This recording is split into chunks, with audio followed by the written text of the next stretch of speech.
बताइए इसमें आप लोगों ने अब तक क्या पढ़ा है? आप लोगों ने क्या सीखा है इस पाठ के बारे में?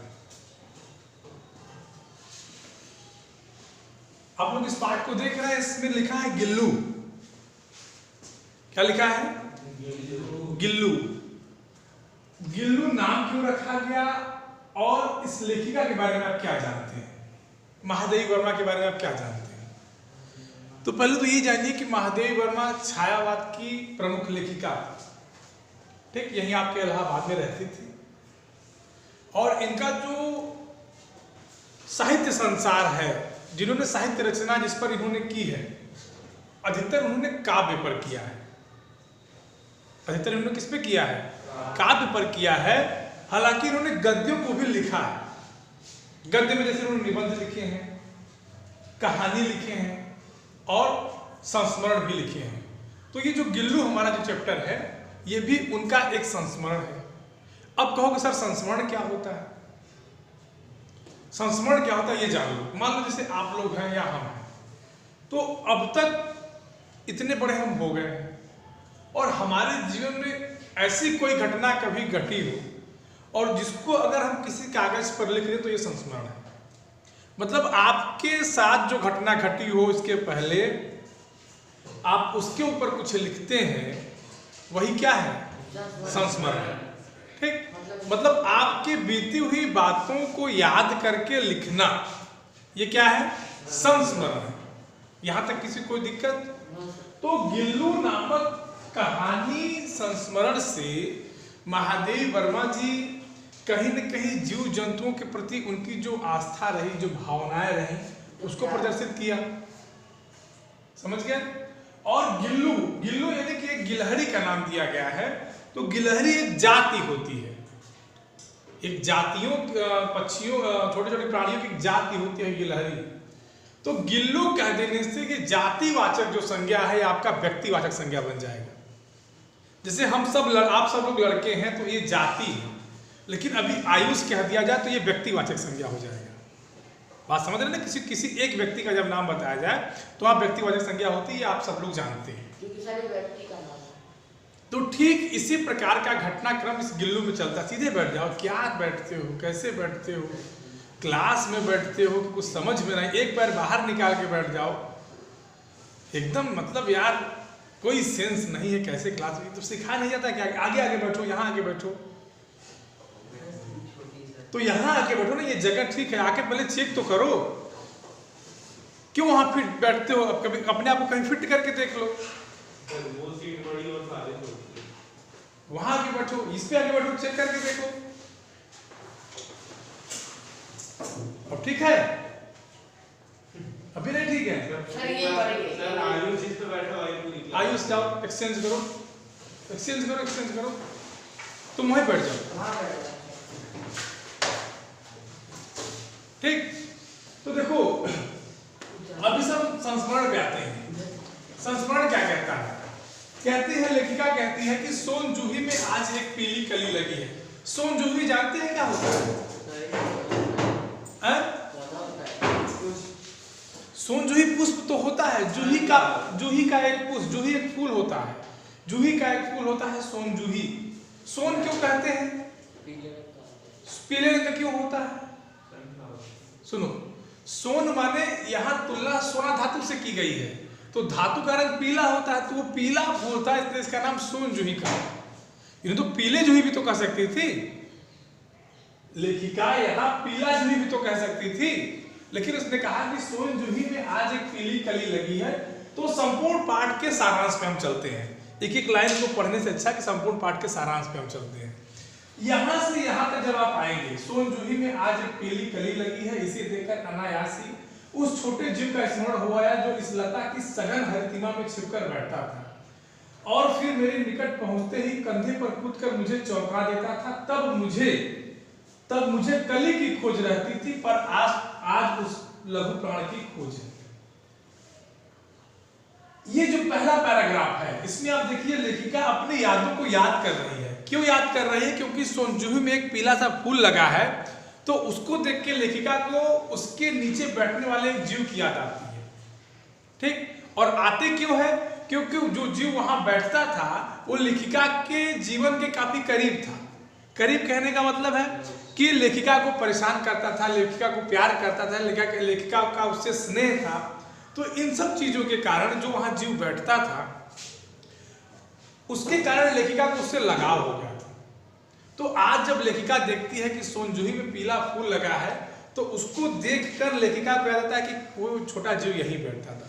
ये लघु प्राण माने होता है छोटा जीव। ठीक, कहती है कि एक दिन होता क्या है कि अपने कमरे में लेखिका जो है बैठी रहती है, पढ़ती रहती है और खिड़की में से क्या देखती है कि दो कौवे एक छोटे से जीव को अपनी चोंच से लहूलुहान कर रहे हैं, घायल कर रहे हैं, उसको मार डालने की कोशिश कर रहे हैं अपने भोजन की तलाश में।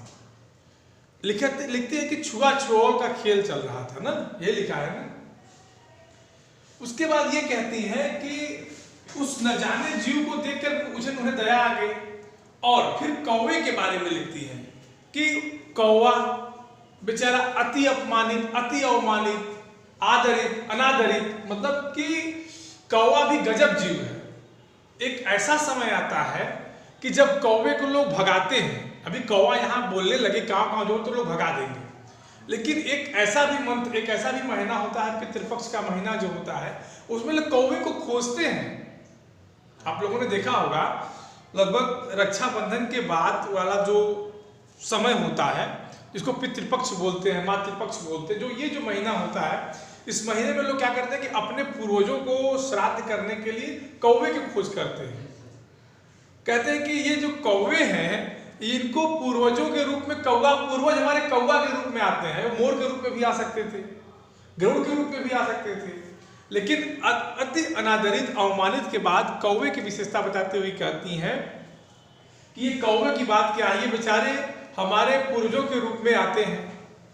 तो एक तरफ तो इनसे स्नेह भी है पूर्वजों के लिए और दूसरी तरफ इनको अपमानित भी होना पड़ता है। क्यों? क्योंकि ये कांव चिल्लाते रहते हैं। तो इसी की बात करते हुए लेखिका कहती है कि उस दिन जब मैंने खिड़की से देखा तो दो कौवे एक छोटे से जीव को अपनी चोंच से क्या कर रहे थे, लहूलुहान कर रहे थे। अब लेखिका जाके नजदीक से देखती हैं तो एक गिलहरी का बच्चा पड़ा है। क्या पड़ा है? एक गिलहरी का बच्चा पड़ा है और उस गिलहरी को बच्चे को इतना कौवे के चोंच ने लहूलुहान कर दिया है कि अब उसमें जीवन की कोई आशा शेष नहीं रह जाती। तो उठा के लाती है। क्यों लाती है? क्योंकि देखिए मनुष्य हृदय है, मनुष्य हृदय दयालु भी होता है। जब तक होता है कि अगर इसमें सांस है तो अगर बच जाए तो बच जाए। अब लेखिका क्या करती है, उसको उठा के लाती है। लोग घर वाले कहते हैं कि अरे ये बचेगा नहीं, ये बचेगा नहीं, ये बचेगा नहीं, लेकिन फिर भी भाई एक बार प्रयास करने में क्या जाता है, क्यों? बात सही है। फिर लेखिका उसको लाती है अपने यहाँ, उसको सहलाती है गर्म पानी से, रूही के फाहे से उसके घाव को धुलती, मतलब जो भी प्राथमिक उपचार करने थे लेखिका वो सब प्रयास करती है। और फिर उसके बाद क्या करती है कि उसको धीरे धीरे, अब चूंकि उसको जीना है ना, अब उसकी सांस चलने लगी है प्रॉपर, अब वो बच गया है। तो बच गया है तो केवल घाव ठीक होने से तो बचेगा नहीं, खून भी निकले हैं, तो खून बनेगा कैसे? कुछ उसको भोजन चाहिए, काजू किशमिश जो भी चाहिए, जो भी खिलाइए, लेकिन फिलहाल क्या है कि उसको दूध पिलाती है और कुल मिला जुला के ठीक हो जाता है। ये कहानी के बीच में आप आएंगे तो ये पाएंगे अंत में वो ठीक हो जाता है और इतना चंगा हो जाता है कि वो लेखिका के एक जीवन का अंग बन जाता है। बात समझ रहे हैं? उसके बाद धीरे धीरे कथा चलती रहती है, कहानी दिनचर्या चलती रहती है। धीरे धीरे गिलहरी बड़े होते हैं, उनको अब प्यार से गिल्लू कहा जाने लगा। जो गिलहरी पे कभी हुआ करती थी अब वो गिलहरी का नाम बदल गया, उनका नाम रख दिया गया। जातिवाचक संज्ञा जो है व्यक्तिवाचक संज्ञा में आ गई। अब उसको गिल्लू करके बुलाने मात्र से वो सुन लेता था और कभी लेखिका के बालों पे चढ़ता, कभी लेखिका के पैर के साथ शरारत करता, लेखिका लिखती रहती तो उनके पैरों पर से जाता, कभी उनकी कापी किताब, मतलब जितनी भी तरह की बदमाशियां वो गिल्लू कर सकता था वो करता। और लेखिका को बड़ा स्नेह था, क्योंकि लेखिका ने उसे मौत के मुंह में जाने से बचाया था। इतना समझ आ रहा है सबको? अब धीरे धीरे लेखिका को ये लगता है कि होता है ना कि आप आदमी को एक लगाव हो जाता है। आप किसी कुत्ता पाल लीजिए, समझिए बात को। तो अगर कुत्ते के साथ कोई दुर्घटना घट जाती है तो एक होता है ना, आदमी का मन बड़ा दुखी हो जाता है। जैसे अगर आप कोई कुत्ता पाल ले या कोई भी जानवर अगर आप पाले हो, प्यार से पाले हो, उसके साथ आपका डेली उठना बैठना हो, अगर कोई घटना उसके साथ घट जाती है तो बड़ा दुख होता है आदमी को। ठीक है, आदमी उतना नहीं रोता है जितना एक आदमी के मरने पे रोए, लेकिन फिर भी कहीं ना कहीं दुख तो यार होता ही है। ये भावनात्मक जो लगाव होता है ना, यही लेखिका के मन में था। किसके प्रति था? गिल्लू के प्रति। ये बात समझ में आ रही है? काफी संवेदनात्मक संस्मरण है, संवेदना से भरी हुई संस्मरण है। ये गिल्लू केवल हल्की कहानी नहीं, केवल गिलहरी कथा नहीं है, इसमें मानव मन की संवेदना भी छिपी हुई है कि देखिए एक मनुष्य का एक जीव के प्रति क्या व्यवहार होने चाहिए। केवल आप गिल्लू पढ़ के एक गिल्लू बचा लिया, गिल्लू मर गया, इतनी कहानी नहीं समाप्त हो जाती है। इसमें मनुष्य, देखिए साहित्य है ना, ये क्या है? साहित्य। साहित्य का सृजन हमेशा दिल से होता है, दिमाग से नहीं होता। विज्ञान दिमाग से किया जाता है, साहित्य के बारे दिल से निकलती है। तो ये मानव मन की संवेदना है, लेखिका की संवेदना है। किसके प्रति संवेदना है? गिल्लू के प्रति। अब गिल्लू बड़ा हो जाता है, इस बीच लेखिका का एक्सीडेंट हो जाता है। ठीक है, तो लेखिका का जब दुर्घटना हो जाता है, जब लेखिका का एक्सीडेंट हो जाता है, तो उसमें लेखिका क्या देखती है? उसकी जो लोग सेवा करते हैं लेखिका के अनुपस्थिति में। बात समझ रहे हैं? नहीं समझ रहे? जब लेखिका नहीं रहती है तो भी तो घर से, आप मान लीजिए घर पे नहीं है तो आपके घर अगर कोई जानवर पाला गया है तो कोई उसको चारा पानी देगा, नहीं देगा? क्यों? ऐसा तो है कि नहीं कि अगर आप नहीं तो नहीं देगा। तो लेकिन आप जो चारा पानी देते होगे या फिर जो लेखिका उसको चारा पानी देती रही होगी, तो पशु भी प्यार की भाषा समझते हैं। वो उतने अच्छे से नहीं खाएंगे जितने अच्छे से आपके हाथ से खाते हैं। आपने अगर कभी इस तरह के आपके घर में अगर गाय होंगी और आप उसको कभी खिलाते होंगे तो आप ये महसूस करना इस बात को कि अगर आप उसको रोज भोजन देते हैं, रोज चारा देते हैं और एक दिन कोई तीसरा दे दे तो वो उतने प्यार से नहीं खाएगी। इस बात को कभी आप महसूस करिएगा। अब लेखिका क्या करती थी कि उस गिलहरी को कुछ न कुछ डेली, कभी काजू खिलाती थी, कभी बादाम मतलब जितनी भी खाद्य पदार्थ सामग्रियां जो होती थी उसको खिलाती थी और सबसे उसको बचा के रखती थी अन्य जानवरों से। भाई क्योंकि है छोटा। और लेखिका की इसी तरह की एक कहानी है नीलकंठ, समझ रहे हो ना? तो कुल मिला के महादेव वर्मा को जानवरों के महादेव वर्मा को जानवरों से लगाव भी बहुत था। अब इस गिलहरी को उन्होंने पाल लिया और ऐसे गिलहरी को पाला है जो मृत्यु से लड़के आया है, जो मौत से लड़के आया है। बात समझ रहे हैं? होता क्या है कि लेखिका एक बार दुर्घटनाग्रस्त हो जाती है और जब वो वापस आती हैं तो देखती क्या है कि उसका जो घर है, निवास स्थान, जो पिंजरा बनाया गया था, उसमें उसने काजू के उन टुकड़ों को वैसे ही छोड़ दिया था जैसे उसको परोसा गया था। या यूं कह लीजिए कि उसने अगर केवल खाया भी है तो वो जीने भर के लिए खाया है, उस प्यार से नहीं खाया, उस स्नेह से नहीं खाया। किसने? गिलहरी। और लेखिका जब उसे खिलाती थी तो वो संपूर्ण भोजन को खा जाता था और लेखिका उसे प्यार से काजू ही खिलाती थी या मतलब किसी प्रकार के ड्राई फ्रूट्स ही उसको लगातार खिलाती रहती थी। तो लेखिका को मन में देखकर ये भाव आता है कि देखिए कितना छोटा जानवर है और कितने अच्छे से ये प्यार की भाषा समझ रहा है। फिर लेखिका कहती है कि धीरे धीरे समय बीतता जाता है और गिलहरियों की आयु जो है 2 या 3 वर्ष अधिक नहीं होती। ठीक है भाई, छोटा जानवर है ना, मनुष्य की आयु 100 वर्ष हो सकती है, तो जाहिर सी बात है कि छोटे जीव है तो इनकी जो मुख्य आयु है वो 2 या 3 वर्ष से अधिक नहीं होती। और सोन जूही से लगा क्यों था? क्योंकि इसका जो निवास स्थान जैसे होता है ना कि आपका अपना एक अड्डा होता है, तो ये बार बार उसी जो जूही का इसके पेड़ था, पुष्प था, गमला था, उसी पे जाके बार बार खेलता था, उसी के यहाँ जाके, उसी फुलवारी में जाके खेलता रहता था। कौन? फिर कहते हैं कि एक दिन ऐसा भी समय आता है जब उसकी स्थिति एकदम डावाडोल हो जाती है। डावाडोल कहने का तो समझ रहे हैं? मतलब बहुत सीरियस हालत, जैसे बुखार हो जाए प्रचंड और मरने वाली होता, मरणासन स्थिति आ जाए।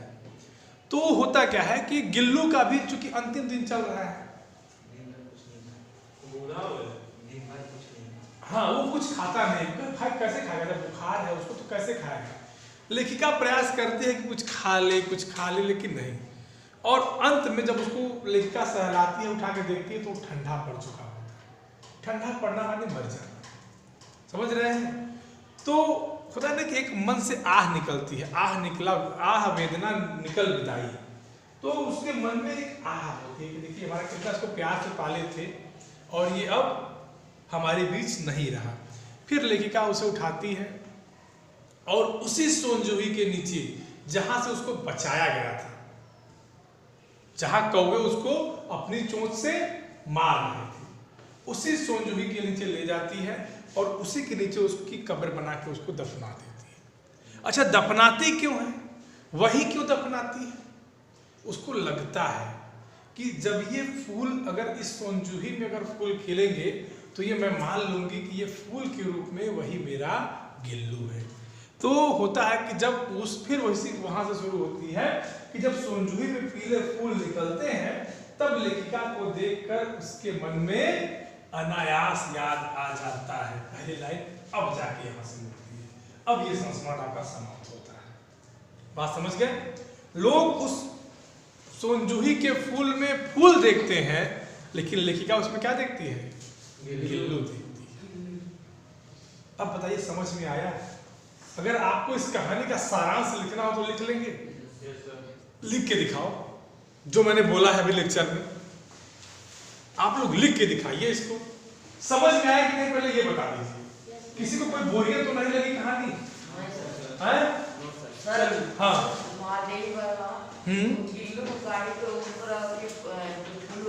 पहले तुम पर्दा हटा के बोला कर। हाँ बताओ।